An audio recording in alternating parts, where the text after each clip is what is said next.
So guys last time हम लोग ने किरचॉफ करंट इलेक्ट्रिसिटी स्टार्ट किया था। किरचॉफ के कुछ लॉस किए थे, दो लॉस, एक करंट लॉ और दूसरा वोल्टेज लॉ, और उसके ऊपर लास्ट में एक न्यूमेरिकल किया था। आज हम लोग उसके आगे कंटिन्यू करते हैं।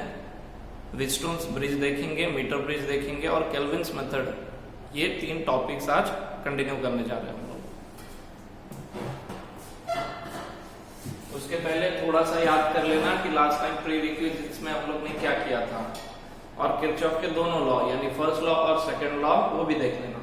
इस वीडियो के एंड के बाद मैं बहुत सारे क्वेश्चंस अपलोड कर दूंगा, तुम लोग को दे दूंगा और वो तुमको सॉल्व करने हैं।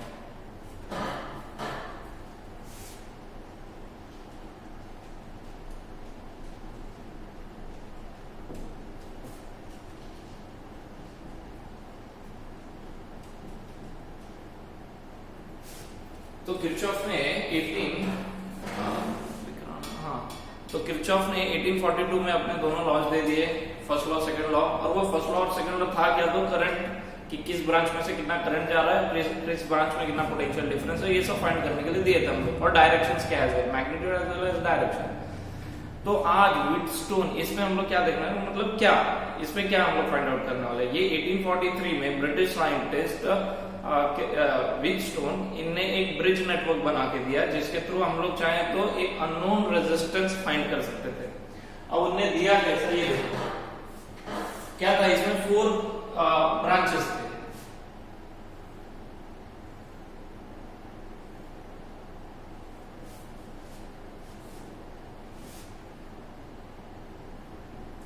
समझो ये क्वाड्रिलेटरल है, ये है ए, ये बी, ये सी और ये डी।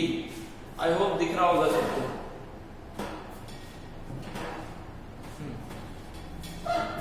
तो एक क्वाड्रिलेटरल है, ये है पॉइंट ए, ये बी, ये सी और ये डी।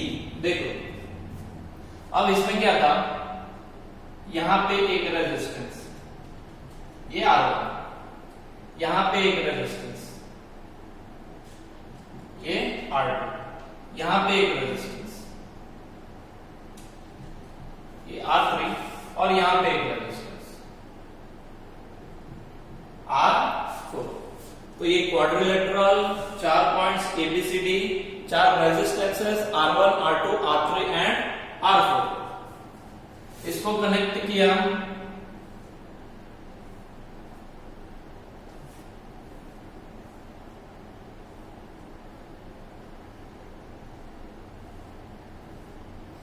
इसको कनेक्ट कर दिया एक सेल के साथ, जिसका EMF ये जो करंट सप्लाई करने वाला, और ये है K, जिसको क्लोज करेंगे तो करंट फ्लो चालू हो जाएगा इस सर्किट में।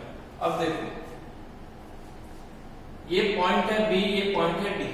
जैसा हम लोग ने पहले देखा था, थोड़ा न्यूमेरिकली देख लेते हैं कि मान लो इसका EMF है 10 वोल्ट, तो ये इन दोनों पॉइंट्स के बीच का पोटेंशियल डिफरेंस बता रहा है। मतलब ऐसा भी हो सकता है ये 0 है और ये 10 है। बेसिक क्या है, व्हीटस्टोन कहते हैं कि यहाँ का पोटेंशियल और यहाँ का पोटेंशियल देख लो, जो भी हो, मान लो यहाँ पे X हो, यहाँ पे Y हो, तो मैं इस ब्रांच से अगर जाऊं तो यहाँ से यहाँ जाने में X to Y में पोटेंशियल डिफरेंस कितने का है, X माइनस Y का। मतलब मान लेते हैं यहाँ पे 10 है और यहाँ पे कितना है 5, तो यहाँ से यहाँ जाने में पोटेंशियल डिफरेंस कितने का है, 5 का है। 10 माइनस 5। वैसे अगर मैं इस रास्ते से जाऊं तो भी पोटेंशियल डिफरेंस कितने का है, 10 माइनस 5। मतलब पोटेंशियल 10 से 5 तक आया, मतलब ड्रॉप 5 का है ये ब्रांच में भी और ये ब्रांच में भी। तो मान लो ये ऐसा होगा, यहाँ पे 10 होगा, यहाँ पे 5 होगा, यहाँ 10 से होगा 9, 9 से होगा 8, 8 से होगा 7, फिर होगा 6 और 5, ऐसे ड्रॉप होके आया होगा, 5 से ड्रॉप होके 5 पे आया। वैसे ही यहीं से 10, फिर 9, फिर 8, फिर 7, फिर 6 और 5। अब समझो ये दोनों ब्रांचेस में 5-5 का ड्रॉप है, ये दोनों ब्रांचेस का मैं ये एक पॉइंट ले लेता हूं, और मान लो ये पॉइंट पे यहाँ पे आ गया है 8 या फिर 7, कोई भी एक वैल्यू मान लो। तो 10 से 5 जाने में यहाँ पे आ गया 8। अब मैंने क्या किया, एक वायर लिया और वो वायर को यहां से ज्वाइन करके ये एक ब्रांच में ज्वाइन करता हूं। तो पॉसिबल है कि ये ब्रांच में मैं जहां ज्वाइन कर रहा हूं, मान लो यहाँ 10 है, ये वाले पॉइंट पे कितना है 9 है, ये वाले पॉइंट पे कितना है 8 है, ये वाले पॉइंट पे कितना है 7। तो पॉसिबल है कि जब मैं ज्वाइन कर रहा हूं तब इस पॉइंट से इस पॉइंट पे ज्वाइन करते हो, ऐसा हो सकता है या ऐसा पॉसिबल है और ऐसा आप लोग कर सकते हैं कि ऐसे एक पॉइंट पे ज्वाइन करें जहां का पोटेंशियल सेम हो। मतलब समझो ये 8 है और ये डी पॉइंट तक आते आते पोटेंशियल 8 है और इस वायर को मैंने अगर यहीं पे ज्वाइन कर दिया तो ये दोनों पॉइंट यानी बी और ये पॉइंट डी, इन दोनों पॉइंट्स के पोटेंशियल क्या है सेम। और अगर इन दोनों पॉइंट्स के पोटेंशियल सेम है तो देखो ओम्स लॉ पे आ जाओ कि करंट कब फ्लो होता है जब पोटेंशियल डिफरेंस हम लोग एक अप्लाई करते हैं। ऐसे अगर एक वायर है तो इसके अंदर बहुत सारे चार्जेस हैं, लेकिन क्योंकि इसको किसी भी सेल के साथ हम लोग ने ज्वाइन नहीं किया है तो इसके दोनों ही एंड्स पे पोटेंशियल कुछ भी नहीं है या फिर इक्वल पोटेंशियल पे, इसीलिए करंट कभी भी फ्लो नहीं होगा। जैसे हीट कभी भी दो सेम टेम्परेचर वाली चीजों के बीच में फ्लो नहीं होता है, वैसे ही यहाँ पे अगर बी पॉइंट और डी पॉइंट जैसे मैं ज्वाइन कर रहा हूँ, अगर मैंने सेम पोटेंशियल वाले पॉइंट ज्वाइन कर दिए तो ये ब्रांच से भी करंट फ्लो नहीं होगा। अब करंट फ्लो मेजर करने के लिए डिवाइस आता है गैल्वेनोमीटर, उसको यूज करके हम लोग एमीटर बनाते हैं। यहाँ पे मैंने कनेक्ट कर दिया गैल्वेनोमीटर जी।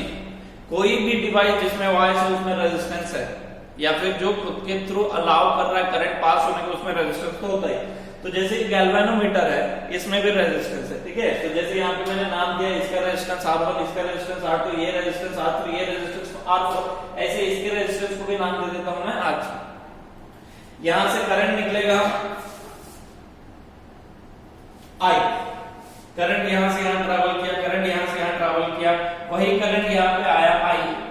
यहां पे आने के बाद उसे स्प्लिट होना है क्योंकि दो रास्ते, ये रास्ता और एक ये रास्ता। वो अलग बात है कि अगर दोनों रेजिस्टेंसेस सेम होते, दोनों ब्रांच में इक्विवेलेंट रेजिस्टेंसेस, तो यहां से भी सेम करंट जाता, यहां से भी सेम करंट जाता, मतलब I दो इक्वल पार्ट्स में डिवाइड हो जाता। यहां भी I/2 जाता और यहां भी I/2 जाता, लेकिन क्योंकि रेजिस्टेंसेस अलग है इसलिए अलग अलग करंट जाएगा। तो यहां से मैंने मान लिया कि I1 करंट गया और यहां से मैंने मान लिया कि I2 करंट गया। तो I आया, ये जंक्शन है क्योंकि यहाँ पे करंट क्या हुआ स्प्लिट हुआ है, यहां से करंट चला गया I1, यहां से करंट चला गया I2। अब देखते हैं I आ रहा था स्प्लिट होके I1 I2, ये ऐसे जा रहा है, तो यहाँ पे I1 जा रहा है, यहाँ पे I2 जा रहा है। यहां आने के बाद डिपेंड करता है कि किस डायरेक्शन में करंट कितना है। अगर ये दोनों पॉइंट बी और डी समझो इक्वल पोटेंशियल पे है, इक्वल पोटेंशियल पे, तो इसमें से तो करंट जाने से रहा, मतलब इसमें से करंट नहीं जाएगा। अगर नहीं जाएगा तो देखो ये I1 यहां से आया, यहां करंट को जाना ही नहीं है, तो I1 ये B पॉइंट क्रॉस करके यहां चला गया क्योंकि यहां से तो करंट जाना ही नहीं है। या फिर ऐसा भी हो सकता था I2 यहां से आ रहा था, यहां पे I2 आया है, अब क्योंकि ये ब्रांच में से करंट जाने वाला ही नहीं है तो ये I2 ये क्रॉस करके यहां से चला गया और यहां वापस यहां से आ गया I2 और यहां से आ गया I1। जैसे I स्प्लिट हुआ था I1 और I2 में, वैसे वापस I1 और I2 मिला के क्या बना देंगे I, और ये I वापस ट्रैवल कर जाएगा। समझा, बात समझा कि हो क्या रहा है। हाँ, ये कंडीशन हम लोग कौन सा ले रहे हैं, कंडीशन ले रहे हैं कि ये दोनों पॉइंट B और D, ये दोनों ही पॉइंट इक्वी पोटेंशियल है, मतलब दोनों ही पॉइंट्स का पोटेंशियल क्या है सेम है। ये चेक करने के लिए हम लोग ने क्या लगाया है, गैल्वेनोमीटर लगाया है। इसमें डिफ्लेक्शन होता है, एक्चुअली एक डिवाइस होता है जो डिफ्लेक्शन के थ्रू बताता है कि करंट कितना फ्लो हो रहा है। तो अगर इसका डिफ्लेक्शन नल दिखाएगा यानी 0 पॉइंट पे, मतलब इस ब्रांच में से करंट फ्लो नहीं हो रहा, तो ये हम लोग चेक करते हैं एक्चुअली कि ये वाला पॉइंट पकड़ के रखते हैं और यहाँ पे बहुत सारे पॉइंट्स पे हम लोग टच करते हैं। कोई ऐसा पॉइंट जहाँ पे टच किया जिसमें ये जो डिफ्लेक्शन दिखा रहा था वो 0 पे दिखा रहा है, मतलब वो ऐसा पॉइंट है कि ये दोनों पॉइंट यानी B और D दोनों इक्वल पोटेंशियल पे आ गए हैं, इसीलिए इसमें से करंट फ्लो नहीं हो रहा। बाकी अगर डिफरेंस रहेगा, समझो यहाँ पे 8 है और तुमने इसको यहाँ टच कर दिया 7 पे, तो दोनों के बीच में पोटेंशियल डिफरेंस है तो करंट फ्लो होगा, और अगर करंट फ्लो होगा तो ये डिफ्लेक्शन दिखाएगा। तो इसको बैलेंस करने के लिए ये नेटवर्क को यानी बैलेंस्ड नेटवर्क, ये कंडीशन में जाने के लिए जरूरी है कि ये गैल्वेनोमीटर नल डिफ्लेक्शन दिखाए यानी 0 पे दिखाए डिफ्लेक्शन। तो ये ऐसे हम लोग ने अरेंजमेंट किया, ये सब वैल्यूज लिए था मैंने समझने के लिए 10, 8, 9 जो भी है वो मैं अभी इसको रब कर देता हूं। समझा तुमको चल क्या रहा है, ये सोर्स, यहां से करंट आई निकला और वहां जाके स्प्लिट हो गया, स्प्लिट हो गया। यहाँ भी स्प्लिट होता अगर ये दोनों पॉइंट एंड पॉइंट यानी बी और डी पॉइंट्स के बीच में पोटेंशियल डिफरेंस होता, लेकिन हम लोग ने ऐसे अरेंज करके रखा है इसको कि दोनों ही पॉइंट्स के बीच में पोटेंशियल डिफरेंस नहीं है, इसीलिए करंट फ्लो नहीं हुआ। तो I1 बिना स्प्लिट हुए वहां चला गया, I2 बिना स्प्लिट हुए यहाँ चला गया और वापस मिलके वापस ऐसे करंट फ्लो हो रहा है। तो मैं देख रहा हूं R1 और R2 ये दोनों में से I1 करंट जा रहा है और वैसे R3 और R4 ये दोनों में से भी I2 करंट जा रहा है। अब हम तो व्हीटस्टोन नेटवर्क बोलता क्या है, व्हीटस्टोन नेटवर्क ये कहता है कि अगर तुमने ऐसा कुछ अरेंज किया है, यूज किस लिए होता है, तो अननोन रेजिस्टेंस फाइंड करने के लिए। जैसे हम लोग ने यहाँ पे 4 रेजिस्टेंसेस लिए R1 R2 R3 R4, इसमें मान लो R1 मुझे अननोन है, मतलब मैं ऐसा कर रहा हूं कि 4 रेजिस्टेंसेस में से 3 मुझे नोन है, एक अननोन है, तो उस अननोन रेजिस्टेंस को मैं यहाँ पे फाइंड कर सकता हूँ। बोलता कैसे हो, किस इक्वेशन से फाइंड करते हैं, तो व्हीटस्टोन नेटवर्क कहता है, जिसको हम लोग दो तरीके से प्रूव भी करेंगे। वो कहता है कि अगर तुमने बैलेंस कंडीशन अचीव किया है तो उस समय R1 by R2 is equal to R3 by R4 ये होता है।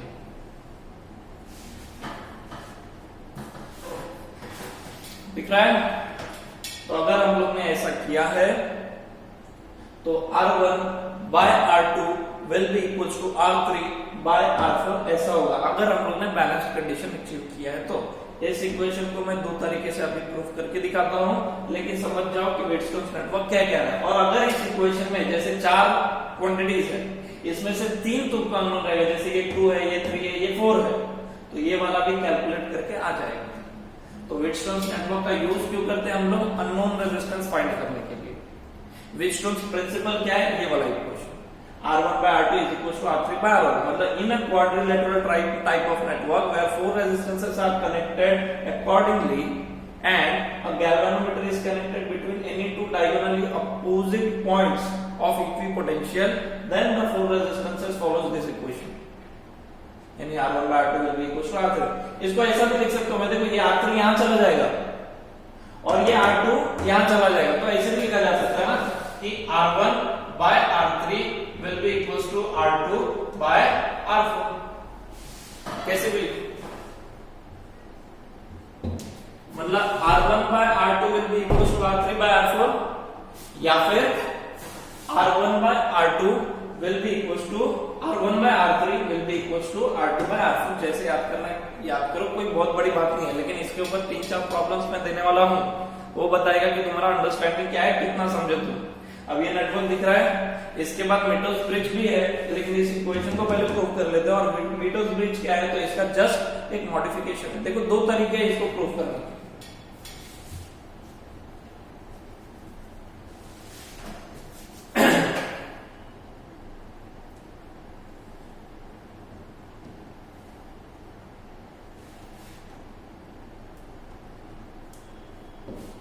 यहीं पे प्रूफ कर देते हैं हम लोग।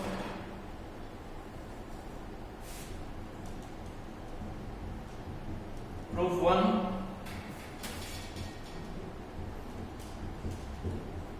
और ये प्रूफ 2। आई होप सबको दिख रहा होगा, क्लियरली समझ भी रहा होगा और वॉइस भी क्लियरली आ रहा होगा। तो प्रूफ 1 प्रूफ 2, पहला प्रूफ देखो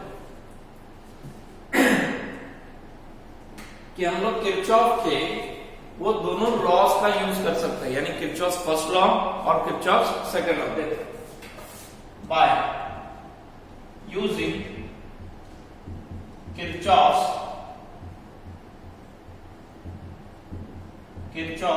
first law, ठीक है, we can write, यहां लिख देना बाजू में, by using Kirchhoff's law we can write I is equals to I1 plus I2। Simple है ना, किरचॉफ का फर्स्ट लॉ यही कहता था कि incoming current is equal to outgoing, यानी जितना आया उतना ही जाएगा। It is in accordance to the law of conservation of energy, क्योंकि लॉस तो होगा नहीं। अगर 10 एम्पीयर करंट आया तो पॉजिटिव तो होगा, यहाँ पे 4 चला गया, यहाँ पे 6 या फिर 5 या फिर 7 3 कुछ भी है, तो incoming is equal to outgoing, ये फर्स्ट लॉ है। और दूसरा लॉ क्या है, तो दूसरा लॉ किरचॉफ सेकंड लॉ बोलो या वोल्टेज लॉ बोलो या फिर लूप थ्योरम, उसमें हम लोग को लूप को समझना पड़ता है और इसमें हम लोग को जंक्शन को समझना पड़ता था। जंक्शन क्या था, तो कोई भी पॉइंट जहां पे स्प्लिटिंग होता है, अब इसमें बताओ कितने लूप्स है, अगर सिर्फ इतना सेक्शन में बोलो, ये मत सोचो। तो एक ये ट्रायंगल है, एक ये ट्रायंगल है, और अगर इसको छोड़ दो तो एक ये क्वाड्रिलेटरल है। मतलब इसमें टोटल कितने हैं, तो 3 लॉस, 3 लूप्स है।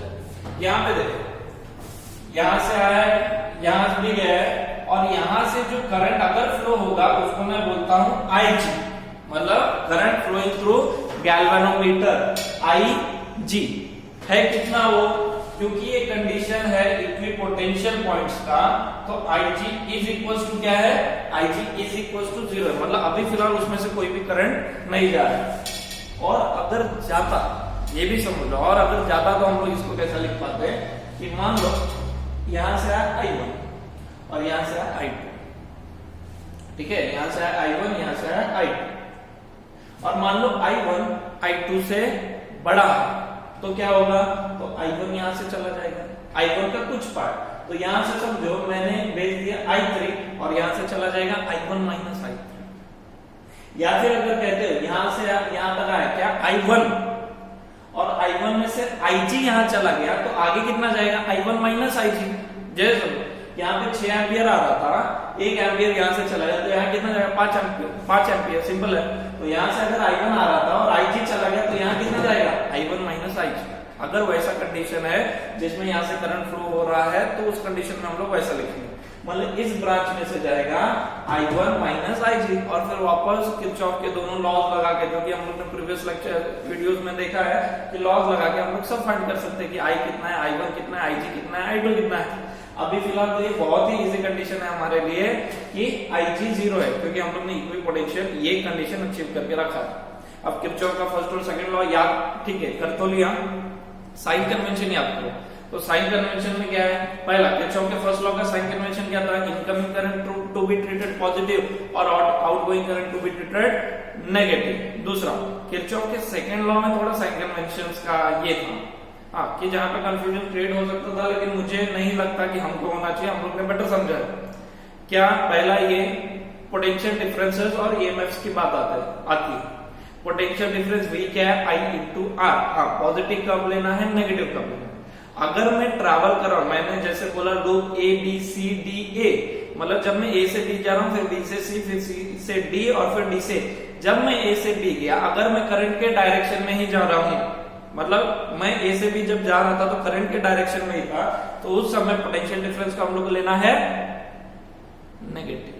क्यों, क्योंकि करंट कब फ्लो होता है, high potential to low potential, और करंट के डायरेक्शन में ना तो गिर रहा है ना, सबट्रैक्ट हो रहा है, ड्रॉप हो रहा है, इसीलिए नेगेटिव, और उल्टे डायरेक्शन में गया तो पॉजिटिव। और ईएमएफ के लिए जिस डायरेक्शन में मैं जा रहा हूं, मान लो B टू C, मैं वो सेल के अंदर घुस गया, घुस के निकला, जिस पोटेंशियल एंड से निकला, समझो पॉजिटिव पोटेंशियल से निकला तो पॉजिटिव, नेगेटिव पोटेंशियल से निकला तो नेगेटिव। ये इजी वे है याद करने के।